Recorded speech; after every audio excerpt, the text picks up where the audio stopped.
This is the very first walkthrough of Constitution Street before it was renovated. This is now the living room, absolutely piled high with stuff. I think there was about 4 carpets in there and only 3 layers of wallpaper, so it was pretty good. In the corridor, on the other hand, there was about 5 layers of wallpaper.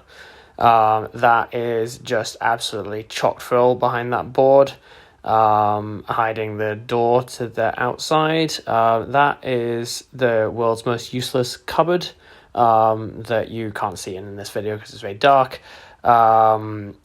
Which again was absolutely chocker full of stuff. Then we have a very disgusting toilet. Entirely sure how people were using this before they left. The ceiling was slightly caving in here, and the flooring around the toilet had given way and had to be replaced. I think 2 light bulbs in the entire house worked when I first moved in. So when I would work in each room, I had to go and take each light bulb with me. I'm not really sure why I didn't just buy some more to start with. That probably would have been the better option. This landing isn't too bad. The carpet just got replaced for the stairs, and the window had to be replaced. But other than that, it was pretty sound structurally wise. Some of the banister props fell out and had to be remade, but that wasn't too time consuming. Into what then became the master bedroom but was the living room. The ceiling in front of the window was caved in and had to be replastered, and the lat and struts had to be reinforced. The general floor in here wasn't too bad. It's all hardwood throughout the house. That wallpaper is on the ceiling and walls. There was about 7 layers of wallpaper on the walls, and it is all originally white.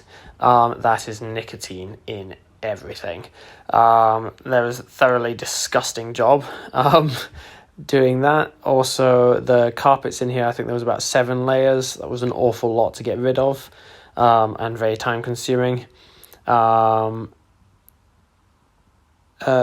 Back out into what was the kitchen and is now the main bathroom, and sectioned off into an ensuite as well. The wallpaper in here was slightly less layers, I think only 2 or 3, but it made up for it by, I'm presuming they had just stuck it on with super glue, or the grease had got into it and fully bonded it onto the wall. It took a long time to get that off. We now have the upstairs. There is an awful lot of junk piled on here, so kind of have to climb around that. All this wall had to come down and be put back up again, and then the ceiling again ripped down because there was fireplaces. There was an awful lot of soot above that plasterboard. When that came down, I had to Dexter that down floor and completely barricade it off from upstairs, because the entire thing was just black. The ceilings in here are pretty bad.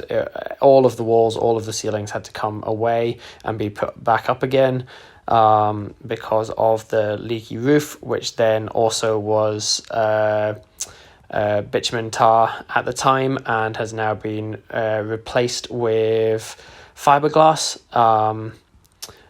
But at the time had been leaking quite badly into this room and ruining all of the roof. There's an awful lot of clothes, and that's the window that was barricaded shut.